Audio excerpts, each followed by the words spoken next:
Halo YouTube, halo Kikamania, halo semuanya dimanapun Anda berada. Berjumpa lagi di channel saya ya. Dan untuk kali ini saya akan sedikit berbagi bagaimana caranya membuat burung sogon ombyokan ini dia tidak terlalu giras, karena kalau giras itu kapan bunyinya ya kan, sedangkan dia itu terbang-terbang terus, nabrak-nabrak sangkar.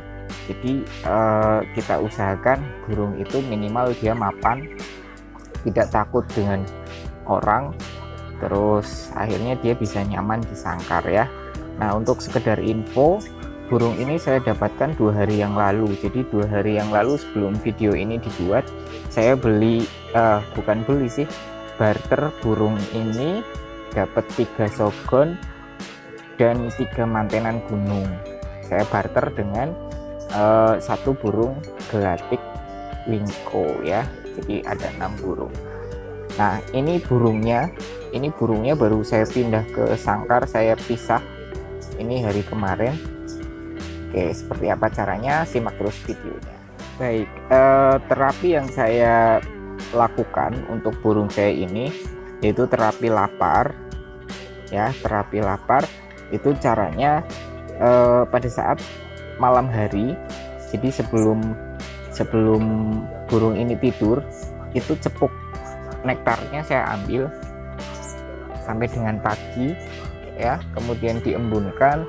Setelah diembunkan, dimandikan sampai basah kuyup ya. Ini tadinya basah kuyup, kemudian agak dikeringkan sedikit, jadi jangan sampai kering banget.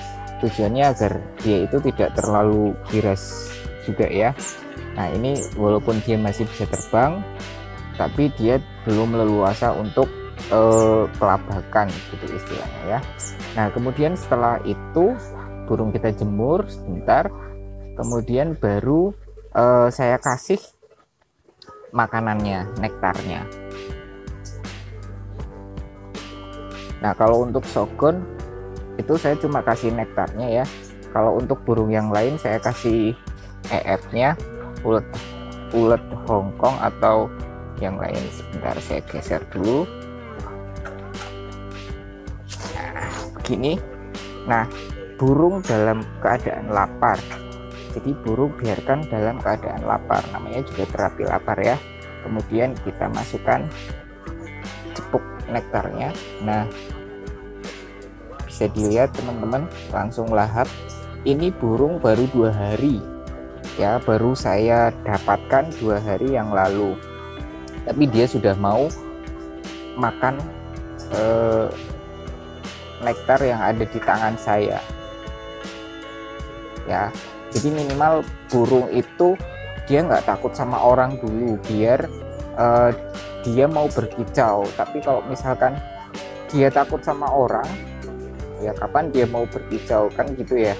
Ibaratnya kalau orang dia masih malu sama orang, kapan dia mau nyanyi? Tapi kalau dia udah percaya diri, kemudian sudah percaya dengan orang-orang di sekitarnya, ya insya Allah dia akan rajin berbunyi.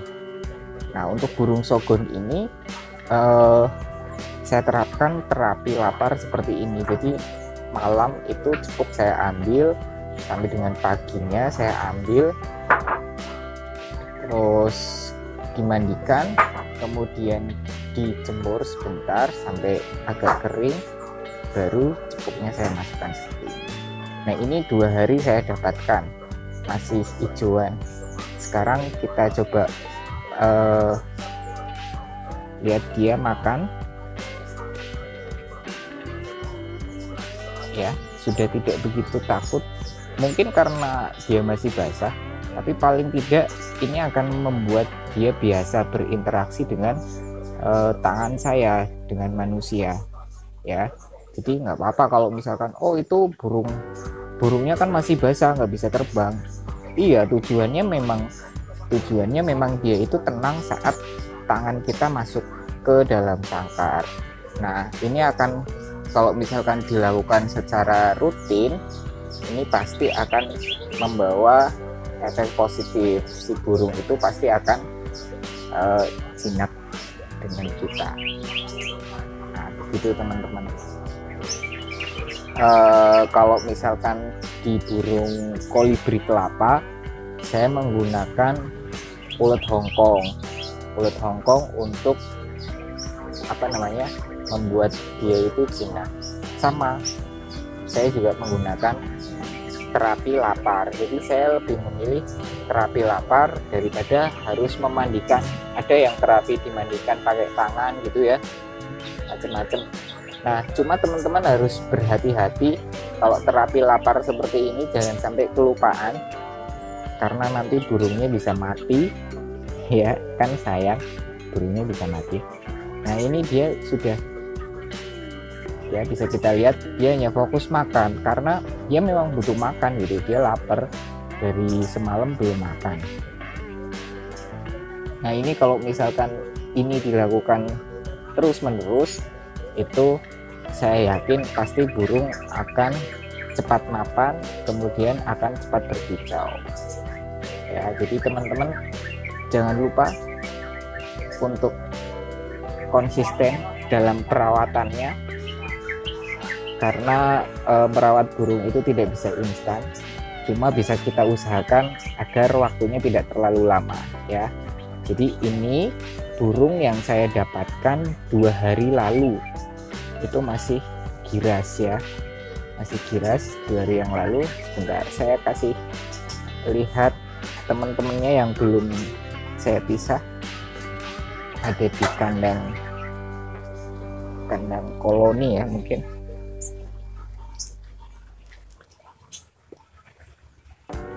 Nah, ini kemarin sebelum saya pisah itu seperti itu, jadi saya campur. Nah, seperti itu ya. Kemudian ini juga saya dapatkan shogun, ini saya dapatkan sudah nopeng, sudah tua ya. Itu juga sama, saya lakukan terapi lapar, tidak ada nektar di sini. Tujuannya seperti itu. Nah, teman-teman bisa lihat seberapa girasnya burung saya waktu masih belum diterapi ya. Jadi balik lagi ke burung yang ini. Nah, burung ini itu baru 1 kali saya terapi lapar. Jadi ini video pertama kali saya bikin video terapi lapar yang pertama untuk burung saya ini.